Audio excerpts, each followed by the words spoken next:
কিছু সময় আসে যখন মানুষ সব পথ বন্ধ হয়ে গেছে বলে মনে করে, দোয়া করে, চেষ্টা করে, তবুও যেন কোনো দরজা খুলছে না।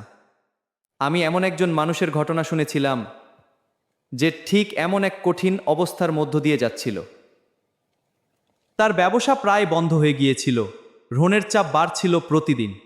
ফোন বেজে উঠলেই মনে হতো হয়তো আবার কোনো পাওনাদার টাকা চাইতে ফোন করেছে। রাতে ঘুম আসতো না, আর দিনে মাথায় শুধু একটাই চিন্তা, এভাবে আর কতদিন। একদিন সে খুব ভেঙে পড়ে এক বুজুর্গ আলেমের কাছে গেল। সব খুলে বলল, হুজুর, আমি খুব বিপদে আছি, মনে হচ্ছে সব শেষ হয়ে যাচ্ছে। আলেম সাহেব শান্তভাবে তার কথা শুনলেন, তারপর বললেন, তুমি একটা ছোট আমল নিয়মিত করো, কিন্তু শর্ত হলো মন থেকে করবে আর আল্লাহর উপর পূর্ণ ভরসা রাখবে। তিনি তাকে 3টি সহজ জিকির শিখিয়ে দিলেন, প্রতিদিন পড়তে হবে। ওই বুজুর্গ আলেমের কথা শুনে লোকটি প্রথম অবাক হয়েছিল।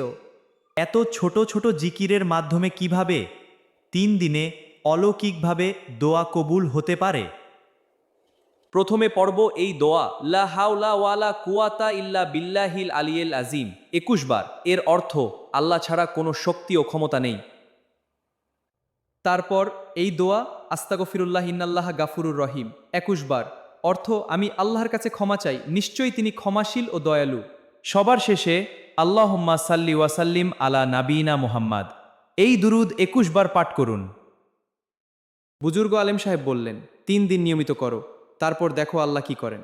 প্রথম দিন সে এই আমল করলো, কিন্তু তার মন খুব অস্থির ছিল, মনে হচ্ছিল এতে কি সত্যিই কিছু বদলাবে। দ্বিতীয় দিনেও সে একইভাবে জিকিরগুলো পড়ল। সেদিন তার মনে একটু শান্তি অনুভূত হলো। তৃতীয় দিন সকালে হঠাৎ একটা ফোন এলো। একজন পুরনো পরিচিত মানুষ, যার সাথে অনেকদিন যোগাযোগ ছিল না, তাকে একটি নতুন কাজের প্রস্তাব দিল। কয়েক সপ্তাহের মধ্যেই তার ব্যবসার অবস্থা ধীরে ধীরে বদলাতে শুরু করলো। সে পরে বলেছিল, অলৌকিকভাবে আমার জীবনে টাকা হঠাৎ এসে পড়েনি, কিন্তু আমার ভাঙা পরিস্থিতির মধ্যে আল্লাহ এমন দরজা খুলে দিয়েছেন যা আমি কল্পনাও করিনি। তখন সে বুঝতে পেরেছিল, আল্লাহর সাহায্য সবসময় বজ্রপাতের মতো আসে না, কখনো কখনো সাহায্য আসে নিঃশব্দে, একটি সুযোগের মাধ্যমে। তাই যদি আপনি এখন খুব কঠিন সময়ের মধ্যে থাকেন, হয়তো এই ছোট আমলটি হতে পারে আপনার জন্য নতুন শুরু। আর আল্লাহর কাছে মন খুলে দোয়া করুন, হয়তো আপনি বুঝতেও পারবেন না কিভাবে ধীরে ধীরে আপনার কঠিন সময়টা বদলে যেতে শুরু করেছে।